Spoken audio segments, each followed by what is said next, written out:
Welcome to my channel. So we're still on the Niger issue because in Africa currently, the Niger coup and the repercussions and ECOWAS threats, they are the top issues in Africa right now and even the world. Because there is most likely a war, a big war brewing over the Niger coup. So far, all of us know that ECOWAS, they have put their soldiers on standby, but they are talking about diplomatic talks with the Niger leaders to reinstate the Niger president. But they're also saying that they're not ruling out the intervention of the military, ECOWAS military, but as a last resort. So that's the news currently. But we have other issues. You see, always nothing just happens. So from a skeptical point of view, nothing just happens. There's always something underlying all these conflicts in Africa. So like even the Sudan, there was the issue of the gold. Before the Sudan conflict broke up, the Sudan government had signed with the Russian company some contract for the Russian company to mine and look for gold in Sudan. And even the Sudan government had given the Russian Navy permission to build a naval port in the Sudan coast. That happened a few weeks before the Sudan conflict broke. So there's no coincidence. So you can check some of my previous video about the Sudan, what happened before the Sudan conflict. Check that video. So even here in Niger too is endowed with minerals like uranium. It's among the world's leading producer of uranium. It also has oil and even other resources. So there's the issue of a pipeline, a gas pipeline, that's supposed to run from Nigeria, passing through Niger, Algeria up to Mediterranean, and then that pipeline would then go to the European, to connect the European pipelines. In other words, the Europe is supposed to get Africa's gas from that pipeline. So this pipeline, it was proposed in 1970s, but in 2022, actually, like Algeria, Niger, and Nigeria, they signed MOU for this pipeline, one of the longest pipelines in the world. So these routers, Algiers, Algeria, Niger, and Nigeria signed an MOU to build a natural gas pipeline across Sahara Desert.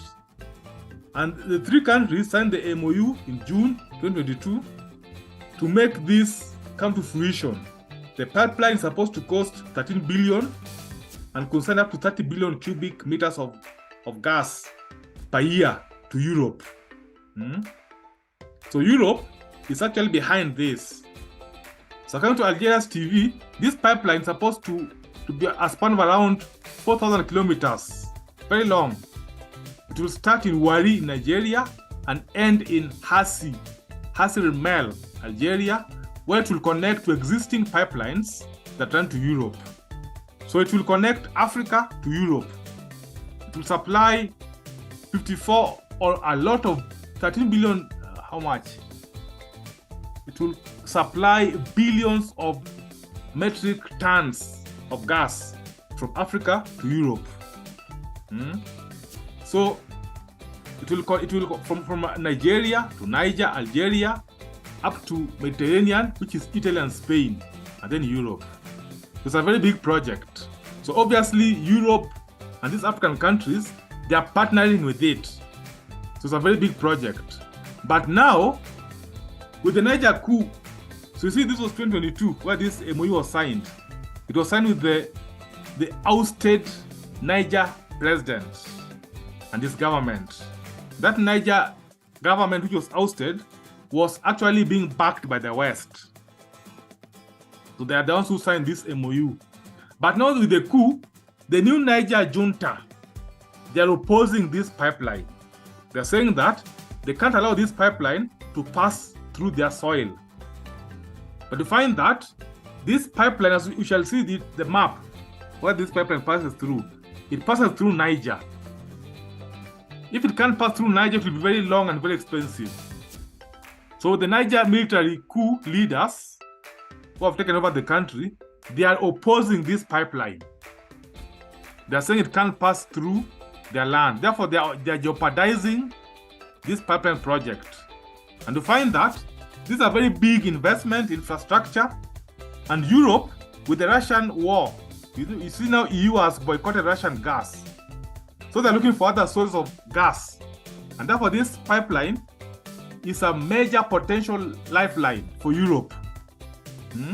To provide Europe with the alternative gas supply because they have boycotted the Russian gas. So the Niger government, military junta, because they are opposing this construction, therefore they're giving Europe problems and fears. And that's why there's a high possibility that this war will take place. Because there are high stakes involved here. Because European energy supply is in jeopardy because of the Russian-Ukraine war. So Russia is a big gas supply in Europe. So because EU is opposing Russia currently, therefore Russia cuts the EU supply of gas. So EU has to look for other sources of gas supply. And Nigeria also has so much gas. Therefore, this gas pipeline was supposed to be a big news for Europe. And even other African countries too were supposed to benefit from this gas pipeline. But now the Niger government, they are opposing that this pipeline will not pass through their soil. So the important point here is that Europe is backing this pipeline. But now this is hypocritical. Because the same Europe, they are in the EU Parliament, they had banned and they had condemned Uganda Tanzania pipeline. So you see, EU is condemning Uganda pipeline because of environmental climate change issues. But with them, they are pushing for their own pipeline here, which is supposed to go from Nigeria, Niger, and Nigeria. And now that Nigeria has opposed this pipeline, they are up in arms against Niger. But hypocritically, EU Parliament in 2022, they passed a resolution to condemn and even freeze funding for the Uganda Tanzania oil and gas pipeline. So this is a Citizen newspaper website. So EU parliamentarians, they advise their member countries not to render any diplomatic or financial support to Uganda Tanzania pipeline project. This really angered Ugandan and Tanzania lawmakers. So Uganda Parliament leader, Deputy Speaker Thomas Tayebwa, on Thursday, September 15, 2022, they condemned EU Parliament, accusing them of economic sabotage, racism, and interference over a motion seeking to block the 14 trillion shilling oil pipeline project. This EU motion, seeks to curtail the progress of Uganda's oil and gas development and by extension, the country's socioeconomic growth and development. This resolution represents the highest level of neocolonialism and imperialism against Uganda and Tanzanian sovereignty, says Tabeiwa's statement.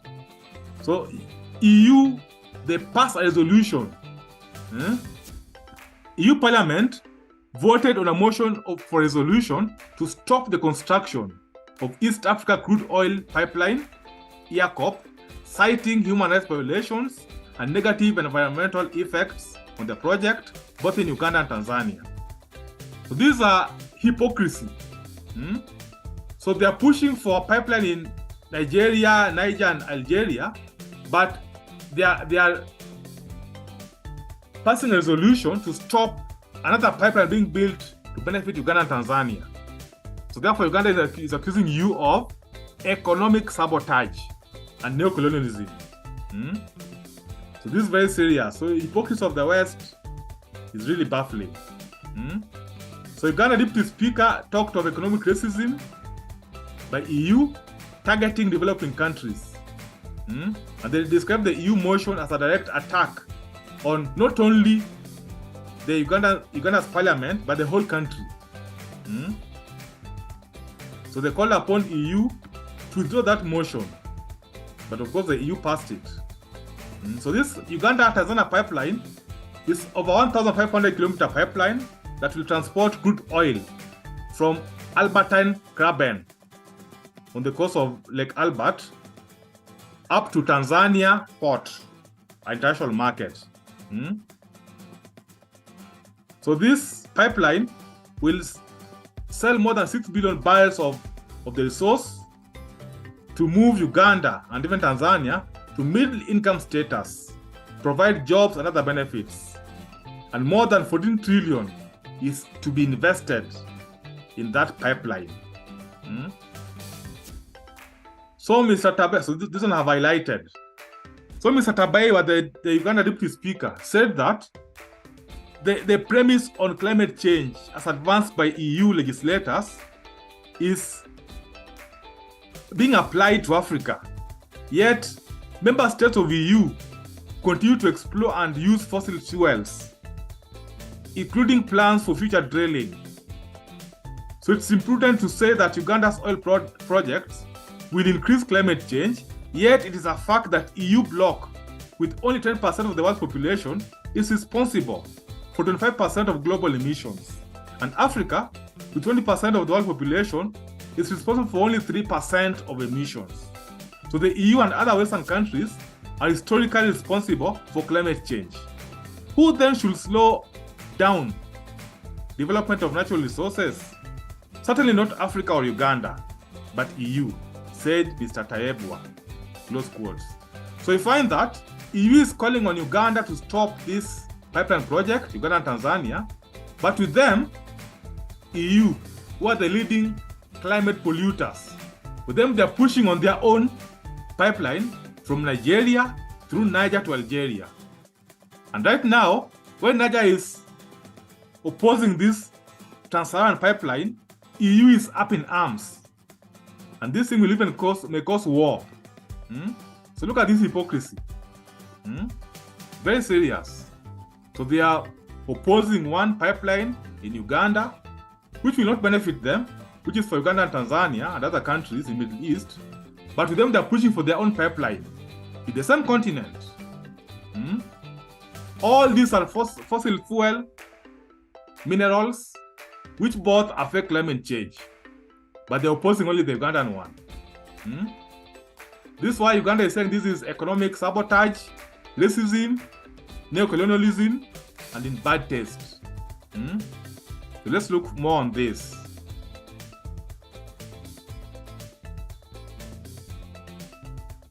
So Uganda and Tanzania had a pipeline project.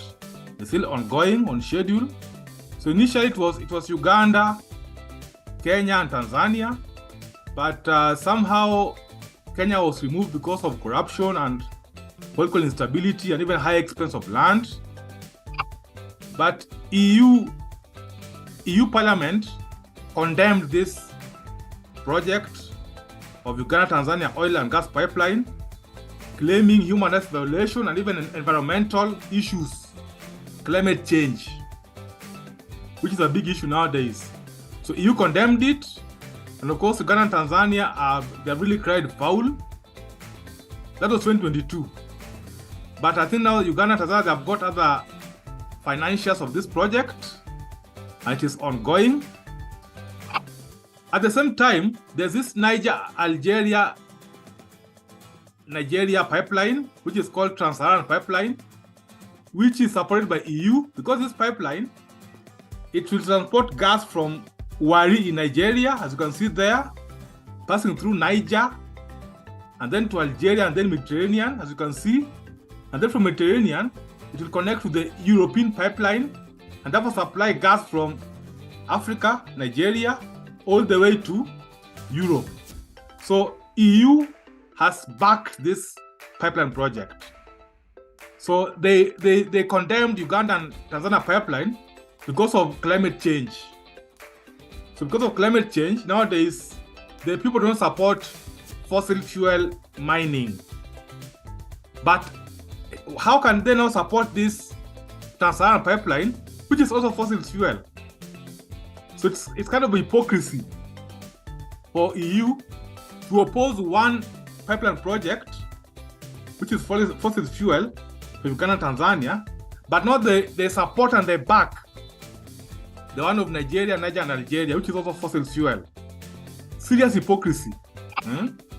So So the new Niger military junta, they have opposed the idea of a pipeline project passing through their country.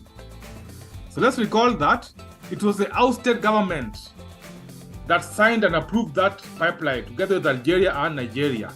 But the new military junta, they have refused. They can't allow such a pipeline to pass through their soil. So which means that they have opposed a project backed by EU, a project meant to benefit Europe with energy, knowing that now EU energy supplies is in jeopardy because of the boycott of Russian gas. And as you know, we are approaching winter, which is time for where gas is so much used. So there are high stakes in this. So that area of Niger area, there are so many resources. And that's why EU and even the West, they are adamant that the ousted government of Niger that supported this pipeline project has to be reinstated. So the West is pushing ECOWAS to even use force to reinstate that government. So America has even put sanctions on Niger. They have denied them funds, loans, etc. All as a pressure to make them reinstate the ousted Niger president who supported that Trans-Saharan gas pipeline project. So that's the bottom line. So because there are high stakes in this region, there are so much minerals, there's a gas pipeline project which will support Europe with energy, there's gold and diamond, so much. So the French troops are still in this area. The French troops, the French forces are in this area in large numbers because they consider Niger as their former colonial asset. Also, US boosted France. US built a drone base in Niger. So there's this presence of these foreign troops, Western troops in that area, and they have all refused to leave because there's so much resources there, and they can't allow a leader who they don't trust to take over Niger because such a leader will deny them those valuable resources. So Wagner is also there. Let's recall that leaders of neighboring countries like Mali, Burkina Faso, Guinea, they have joined hands with the Niger junta, and they're all backed by Wagner. So even Wagner forces, they have arrived there, and even these neighboring states like Mali, Burkina Faso, they'll also join to support Niger in case of Western and ECOWAS military intervention. So the stakes are very high here. They're very high stakes. So even the Guinea leader also, he supports Niger and Mali and Burkina Faso and Wagner. So the stakes are very high. That Trans-Saharan gas pipeline is fully backed by EU because the European energy supplies is dependent on such sources of gas like Nigeria, because Russian gas is no longer available for them because they have boycotted the Russian gas. So there are high stakes here, and I don't see ECOWAS and EU backing down. So currently the ECOWAS force is on standby, and I think war is imminent. And even these neighboring states also, they are ready to retaliate together with Wagner. So let's wait and see how this goes. But today was just to show you the EU hypocrisy. How the EU can back a pipeline for fossil fuels, gas, that will benefit them. But they're opposing another pipeline for Uganda Tanzania because it won't benefit them. And they are using climate change as an excuse to pass a resolution in EU Parliament to ban Uganda Tanzania pipeline. That is serious hypocrisy. And I think that the Ugandan Deputy Speaker, Taebwa, actually summarized it very well. That is racist, neocolonialist, and actually it is in bad faith. And it has no place in this modern world. So that's the truth. And let me see how you think. So all these conflicts is all about minerals. It's about minerals. Sudan, it was about gold. Niger, there's uranium. So even this Niger leader, military junta, they refused to sell uranium to France. So remember that France depends on Niger for their uranium. So there's all these are at stake. I don't think if France and EU and the West will allow such an important asset like Niger, that's what they call them assets. They don't allow such an asset, valuable asset, to slip out of their hands. So you may see a serious conflict. So let's see how this develops, and I'll give you more updates in the following coming days on what happens. Otherwise, that's all for today. Let me see your comments about this in the comment section. Otherwise, thank you very much.